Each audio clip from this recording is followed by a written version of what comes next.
Hey ladies and gentlemen, welcome back to the channel. As always, it is Nick here, back with your daily crypto news and analysis, and today we're going to be talking about Xinfin and XDC. So sit back, relax, and before we fully jump on into this video, I do just want to ask you guys to hit that like button. It does help the channel grow immensely, and of course I always do greatly appreciate it. So overall, the market is having a little bit of a volatile day. Again, I told you guys that I'm waiting for Bitcoin to sweep the lows one last time, and I actually did tweet this out. It was yesterday, and I said I'm still expecting, or I should say I'm still waiting on taking a major altcoin position. I expect that position to be taken by the end of this week. I expect a rough opening tomorrow, which will bring Bitcoin to some key support zones. Let's see what happens. Now, of course, I did just, wake up recently at about almost 3 p.m. I know it's crazy, but I basically said, good morning, afternoon.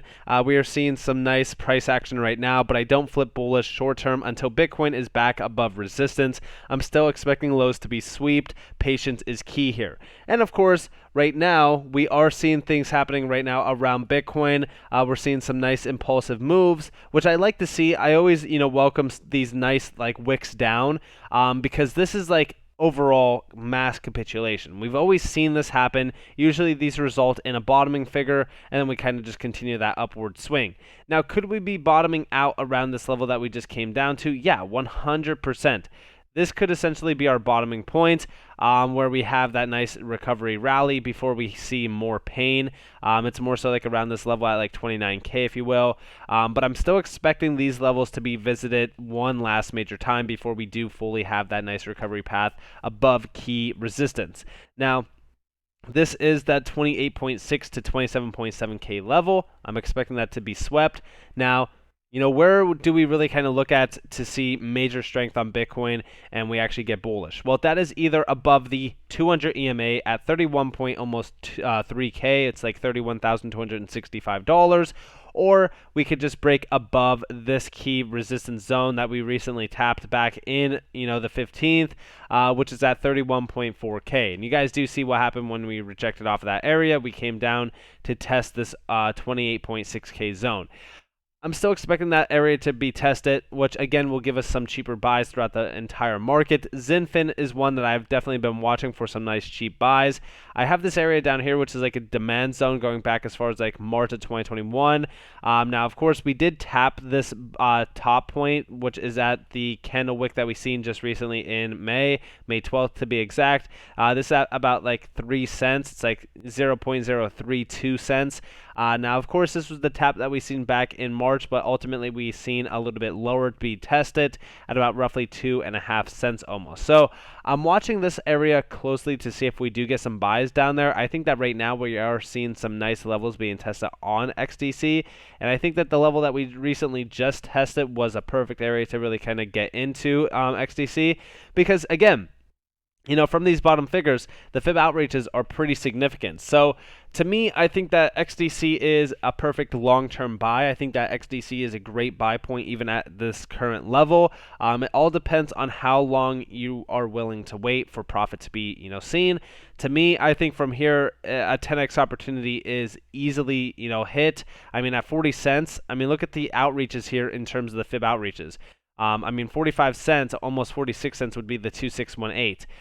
The 1618 would be almost 30 cents. So to me, these levels that we are at right now are pretty significant buys. I think that, again, Xinfin is an incredible network. I think that the ecosystem is continuing to grow, and we recently just seen a major update in terms of the ecosystem. So yesterday, or it wasn't yesterday, it was the day before yesterday, where I was talking to you guys about, tokenization. I was really talking to you guys about tokenization of everything. We've seen, commodities, equities, things like that. We talked about everything being tokenized at some point in time. And then I spotlighted Comtech Gold, CGO, on the Xinfin, website. Now, what is significant about this is this is similar to Pax Gold, if you will, except this is for the Xinfin ecosystem. CGO. So let's actually, learn a little bit about this. So we do here all the benefits of gold, all the benefits of cryptocurrency. One CGO represents 1 pure gram of gold, fully backed, redeemable, and regulated. Love to see it, right? Now, of course, you could see their ecosystem and everything like that. Like here's their, partners and stuff like that. Yoda Plus, Decent, XDC, and Bitrue. It is listed on Bitrue. I do have a referral link if you guys do want to purchase. It is down in the description below and also the comments below. Bitrue, the way that it works is you need to buy USDT on a different exchange and then send it to Bitrue, and then you'll be able to buy on Bitrue. I know it kind of sucks because you do have to pay a ton of fees, but it is what it is right now until this does get listed on a major exchange. But to me, I think that this is an incredible opportunity because, again, we are still seeing tokenization of real-world assets like gold. I think that backing this by gold, having it regulated and things like that is great, and they are transparent about it. So to me, I think that this is awesome. And we do see here, making, gold easy to own and easy to trade. Today's gold market has a problem. There is no investment-grade gold product that is both easy to own and easy to trade. Physical gold is hard to store and transport.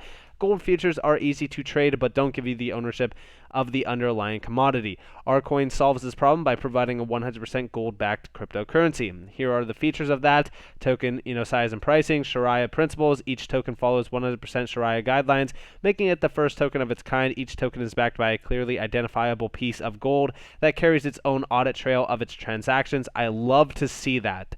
This is something that makes Comtech Gold completely different than anything else. As you do see down here, there is a comparison. We see major gold ETFs, retail physical gold coins, bars, and other gold products, Pax Gold, and then we have Comtech Gold. Look at the Sharia principles. The only one of its kind that is actually fully transparent and tracked like that. That's what makes it so different. Also, instant settlement because, of course, it's on the Xinfin network, and you do see the minimum purchase price and no fees. You love to see that. And of course, you see the gold backing, vaulting and storage, conversion of gold token, and digital custodian. I love to see it. I think that this is a great innovation. And again, it is built on XDC or Xinfin. Honestly, if I'm looking at storing something, if I'm looking at store of value, this is the digital store of value to me. If I'm going to be buying gold, I'm going to be buying CGO. So if you guys do want to get in on this, of course, like I said, Bitrue is the place to go for this.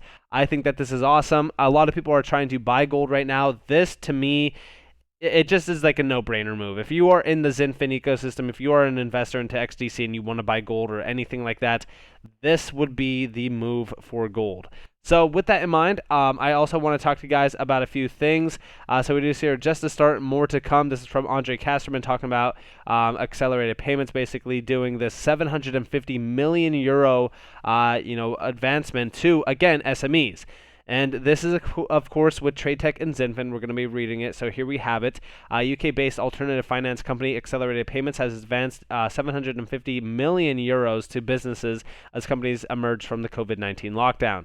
Founded in 2017, the company offers flexible working capital solutions to help businesses manage their immediate cash flow needs. This is achieved by paying the individual invoices of companies up front, thereby freeing up capital that is tied up in paperwork. The company has managed to widen its pools of clients by partnering with Virgin Money to support the development of its business banking proposition and bring additional services to customers. And with XDC Network and TradeTech, which launched the world's first trade finance-based non-fungible token transaction with its accelerated payments as the asset originator. So again, this is awesome because essentially XDC Network and TradeTech will be a part of almost all of the transactions by accelerated payments. I love to see this. I think that this is awesome. And like I said, I've always compared, a few of these companies. Like for an example, like you have companies like Tranglo and even, Finastra that are working with XRP, or I should say Ripple, utilizing XRP and stuff like that within some of their, major use cases. I think that area is a huge focus point, but also I think that when we look at things like within the Xinfin ecosystem, a lot of the companies that Xinfin has been partnered with or positioned around are all really kind of solidifying Xinfin's position in the trade finance area.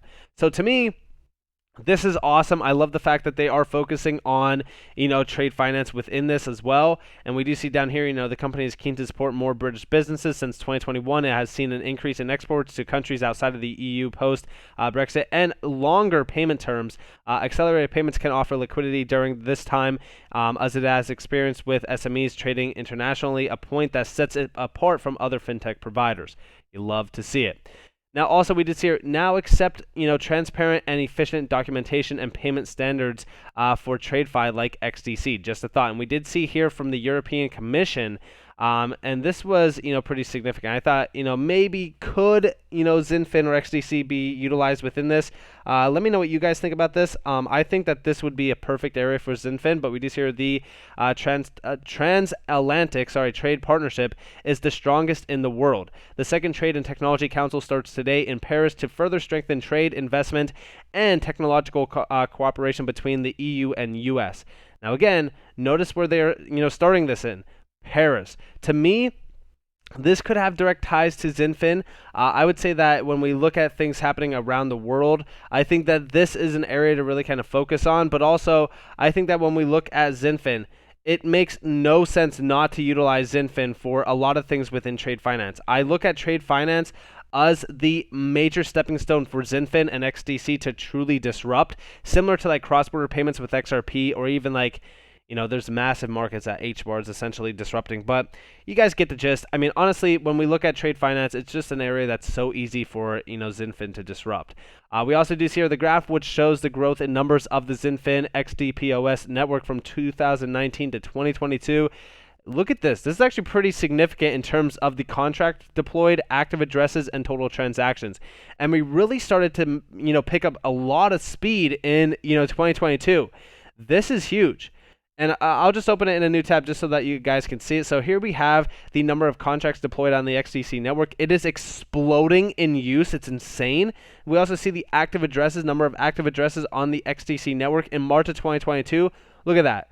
From December to March, we increased this number by roughly, I guess, like 50,000, because I would assume that this is like 650,000. So like over, 50,000 new active addresses. That's insane. Total transactions as well. You guys do see the differences between December and March. So between that time frame, you could see the difference here. I mean, it was at 200 and like roughly, 50 million, almost 245 million, if you will, all the way to almost 280 million. So the network is growing massively. You'll love to see it even going back to like 2019 to now. The growth is astronomical, and I do continue to see this growth continuing, and I do see the momentum continuing to build around Xinfin. So definitely take a look at XDC if you haven't already. This is, to me, an easy long-term, hold. I mean, you look at the fib outreaches on this thing, and some of the fib outreaches are insane. I mean, if you're looking at like the 4236, it's going up to like 72 cents at some point in time. So to me, at the current level that we are at, which I'll just go off of the current level now to that 4236, you're looking at roughly an 18x opportunity, which to me is very, very amazing. I mean, think about it like this, right? So this is under $1, by the way. So the price action here is under $1 from our current level. So you're looking at almost an 18x opportunity before $1 is even reached. And by the way, just so that you guys know, at $1, we'd still have less of a market cap than XRP when it was at $1. And I'm not trying to compare and contrast these two or say like that they're competitors or anything like that in any way possible. I'm just saying that, like, to me, XDC will eventually hit $1. I don't know when, but it will eventually hit $1, which is an almost 25x opportunity. That's insane. 25x opportunity. Think about that. So to me, I think that XDC is an incredible long-term hold, short-term hold as well. I think that when we look at, the outreaches, the highest outreaches, like Luna was one that hit the, highest outreach opportunity. That would be roughly a 33x opportunity, and we would be at $1.33. Again, $1.33 for something like XDC that is disrupting a massive market that is basically, I would say it's urging to be, disrupted. And this would be, roughly $12 billion in market cap, a little bit over. It would be like roughly, I think it's almost like 13 billion over in terms of market cap. But still, you could see why I do foresee XDC having such an incredible, future. I mean, the total supply of this is 37.7 billion compared to like something like, even ADA, right? Like ADA hit almost $3 and it has 33.8 billion in circulating supply. And I don't, mean to compare, circulating supply and market cap and stuff like that and say, all right, well, it will hit this number because, there was an asset with a similar, circulating supply. No, I don't mean it like that. What I mean is when you look at what Xinfin is doing and solving in terms of real world issues within trade finance, which is a $1 trillion+ market, it's easy to see the vision behind XDC. So to me, Xinfin long-term is a no-brainer move. So with that in mind, I hope that you guys enjoyed this video. If you guys did, definitely leave a like, subscribe, turn notifications on if you guys want more free content. You guys are more than welcome to follow me on Twitter and join the free Discord down in the description below. As always, I hope that you all have a beautiful day or a beautiful night wherever you guys are in this beautiful world. This has been Nick. Peace out, guys.